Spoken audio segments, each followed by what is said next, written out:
Hello and welcome back to JEE nerds. तो अब जब जेई मेंस का जनवरी अटेम्प्ट इतना पास आ चुका है तो बहुत सारे बच्चे ये सोचने लगते हैं, ये धारणा बना लेते हैं कि कोई बात नहीं, जनवरी अटेम्प्ट पे गिव अप कर देते हैं, अप्रैल अटेम्प्ट कर लेंगे। 2 अटेम्प्ट मिलते हैं ना जेई एनसी, कोई बात नहीं, अप्रैल अटेम्प्ट में कर लेंगे, थोड़ा एक्स्ट्रा टाइम भी मिल जाएगा, थोड़ा बेटर प्रिपेयर्ड हो जाएंगे। जनवरी अटेम्प्ट तो अपने बस में बचा नहीं है, उसको छोड़ देते हैं। देखो अगर तुम टारगेट कर रहे हो ये और ये सोच रहे हो कि अप्रैल जनवरी अटेम्प्ट नहीं हो पाएगा, अप्रैल अटेम्प्ट को टारगेट कर लेते हैं, तो ये वीडियो तुम्हारे लिए है। मैं अब बात करने लगा हूँ, सबसे पहले स्टार्ट ही कर लेते हैं कि वाई जनवरी अटेम्प्ट। सबसे जनवरी अटेम्प्ट तुम्हें क्यों टारगेट करना चाहिए। सबसे पहले देखो, जनवरी अटेम्प्ट में ना कंपटीशन होता है कम, लेसर कंपटीशन।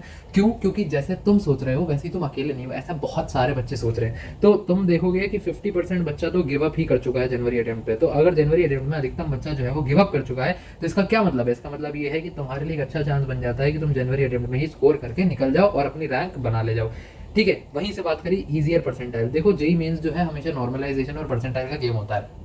डिपेंड करता है कि तुम्हारे जिस अटेम्प्ट के जिस शिफ्ट में जितने मार्क्स एवरेज बन रहे हैं, उस हिसाब से तुम्हारे ऊपर है या नीचे है, उस हिसाब से तुम्हारी परसेंटाइल आती है।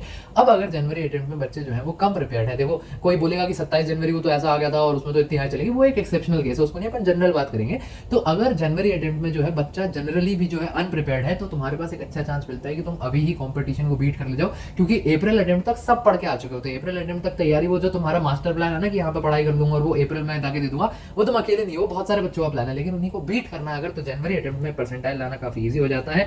कॉन्फिडेंस फॉर एडवांस, तुम्हें कॉन्फिडेंस मिलता है एडवांस के लिए। ऐसा क्यों? ये दोनों पॉइंट साथ ही में मैं ले लेता हूँ। Extra time for boards and JEE advance. होता क्या है, अगर तुम्हारा जनवरी में होता है जेई मेंस का फर्स्ट अटेम्प्ट और तुम्हारे मार्च और अप्रैल में, मार्च जनरली फेब के एंड में, मार्च में तुम्हारे बोर्ड शुरू हो जाते हैं। ठीक है, बोर्ड्स के बाद तुम्हारा जो फरवरी अप्रैल होता है, अप्रैल में तुम्हारा सेकंड अटेम्प्ट होता है और मई एंड या जून के फर्स्ट वीक में तुम्हारा जेई एडवांस होता है। अब अगर जो है तुमने ये जनवरी अटेम्प्ट यहीं के यहीं क्रैक कर लिया, तो उसके बाद तुम्हारा इस सेगमेंट में दिक्कत नहीं आती है तुम्हें। ये अप्रैल अटेम्प्ट तुम्हारा नहीं फंसेगा और तुम बोर्ड्स के लिए भी पढ़ सकते हो और जेई एडवांस के लिए भी पढ़ सकते हो। बोर्ड्स के लिए तुम 15-20 दिन एक्स्ट्रा ले सकते हो, बोर्ड्स में अपनी अच्छी अच्छी 99% या जो भी परसेंट बना रहे हो वो बना सकते हो, और उसके बाद सीधा यहाँ से जेई एडवांस पे भी तुम फोकस कर सकते हो। जेई एडवांस के लिए तुम्हें एक्स्ट्रा टाइम मिलता है। क्यों? अब देखो, अब अप्रैल में तुम्हारा जेई मेंस हुआ, अप्रैल के बाद तुम्हारे पास मई में, मोटा मोटा अप्रैल के फर्स्ट वीक से मई के एंड में तुम्हारे लिए 1.5 महीना बनता है, 1.5 से 2 महीना। लेकिन अगर वहीं तुम्हारे हाथ में जनवरी अटेम्प्ट में ही एक सीट आ गई होगी, तुम्हारे एक वो बन चुका होगा, तो तुम्हें 4-5 महीने का एक गोल्डन टाइम मिल जाएगा जेई एडवांस की तैयारी करने के लिए। बीच में बोर्ड भी दे पाओगे, वो अलग। इसलिए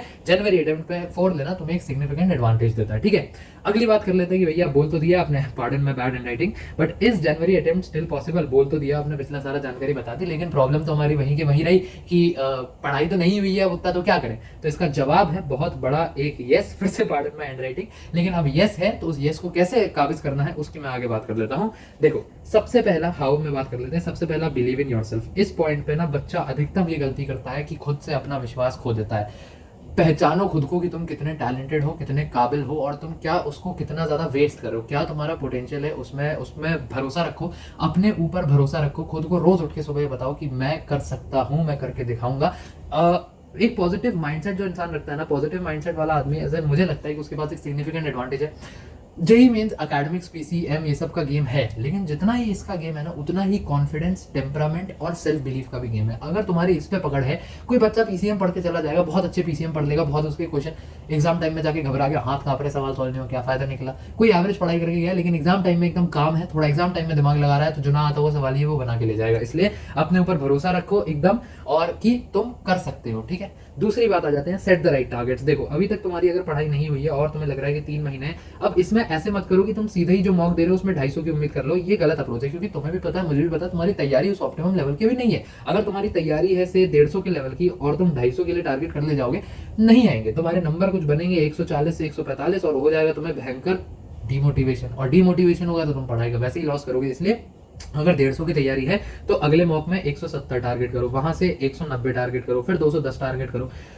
अभी भी आधा अक्टूबर भी बीता है, इसके बाद तुम्हारे पास आधा अक्टूबर, नवंबर, दिसंबर और आधा जनवरी, आधा मिला लो, मोटा मोटा 3 महीने का समय अभी भी तुम्हारे पास बचा हुआ है। यहाँ से भी तुम इससे ये इंप्रूव करके जो ग्रेडियंट सा बन रहा है, इस ग्रेडियंट को ले जा सकते हो। बस राइट टारगेट्स रखने, धीमे धीमे इंप्रूव करना है। एक दिन में Rome wasn't built in one day, as simple as that. ठीक है, तीसरी चीज, स्ट्रक्चर योर स्टडी। इस समय सुबह उठ के स्ट्रक्चर और स्टडी का सबसे अच्छा एग्जांपल है, सुबह उठ के अगर तुम्हें पढ़ने बैठना और तुम बस यही सोचते जा रहे हो कि भाई साहब पढ़ना क्या है, ये तो भूल ही गया, और उसमें आधा घंटा खराब करो, बेवकूफ़ी है। जितना ज़्यादा हो सके अपनी स्टडी को टाइम टेबल ओरिएंटेड बना दो, जितना ज़्यादा हो सके एक रात को सोने से पहले एक टू डू लिस्ट बना के सो, देखो कि मुझे अगले दिन ये करना है, ये पूरा करना है, ये पूरा करना है, ये पूरा करना है, ये पूरा करना है, ये पूरा करना है, और सोने से पहले इंश्योर करो टिक टिक टिक टिक टिक है कि नहीं। ओ लास्ट चीज रह गई, मैं नहीं सोऊंगा जब तक ये टिक नहीं हो जाती, मैं नींद सैक्रिफाइस कर दूंगा बट इसको अपने टारगेट को अचीव करके ही सोऊंगा।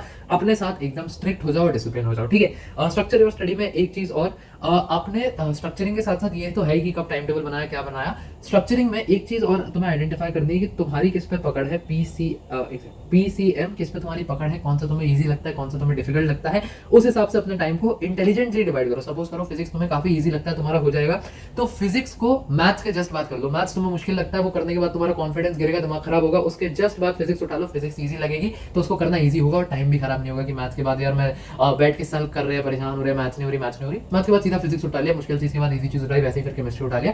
तो इंटेलिजेंटली प्लान करो अपने स्टडी सेशंस, ठीक है। आखिरी बात, स्टे डिसिप्लिन। सारी अभी तक बताई हुई इस वीडियो में जितनी बातें हैं सारी व्यर्थ हो जाएंगी अगर ये आखिरी बात को तुमने एक्सेप्ट नहीं किया। मान लो इस बात को कि टाइम जो है वो बहुत बहुत बहुत कम है इस समय। टाइम मैंने कहा कि 3 महीने बहुत होता है, लेकिन व्यर्थ करने के लिए नहीं है वो। 3 महीने अगर लग के मेहनत करी तभी हो पाएगा। एक एक सेकंड क्रूशियल है, एक एक सेकंड इंपॉर्टेंट है, उसका कैसे इस्तेमाल करना हो तुम्हारे ऊपर है। अभी भी डिमोटिवेटेड रहे, अभी भी रोते रहे, अभी भी कमेंट्स में आके यही करते रहे, भैया मेरी 11th बर्बाद हो गई, 12th बर्बाद हो गई थी, मैं कुछ नहीं कर सकता, जैन छोड़ दूंगा, ये नहीं करूंगा, अभी भी अगर यही सोचते रहे और इसी तरीके के माइंडसेट में रहे तो बेटा नहीं हो पाएगा। मैं अभी तुम्हें लिख के दे रहा हूँ, नहीं ही हो पाएगा। लेकिन अगर तुम्हें डिसिप्लिन में रहोगे, फोकस्ड रहोगे, रोज पढ़ाई करोगे, अगर अभी 10 घंटा पढ़ रहे थे तो उसको कल 12 लेके जाओगे, 12 पढ़ रहे थे तो उसको 14 लेके जाओगे, इसको लेकर आओगे कि 15 घंटे मिनिमम तुम यहाँ से रोज पढ़ रहे हो अगले 3 महीने के लिए, तो मैं लिखित में दे सकता हूँ कि बहुत अच्छी रैंक तो नहीं, लेकिन अगर बहुत खराब हालत है तो तुम्हें अच्छे टियर 1 कॉलेज की अपनी सीट इंश्योर कर ले जाओगे, 10,000 के अंदर यहाँ से रैंक इंश्योर कर ले जाओगे। अब वो तुम्हारे ऊपर है कि इतनी ईजी चीज़ तुम्हें करनी है या नहीं करनी। बाकी यही छोटा सा एक वीडियो था, छोटा सा प्लानर था। प्लीज़ मेरे हिसाब से अभी भी यही वर्डिक्ट है मेरा कि जनवरी अटेम्प्ट अभी भी पॉसिबल है, उसको जरूर टारगेट करो। बाकी पढ़ाई करते रहो। All the very best, good bye.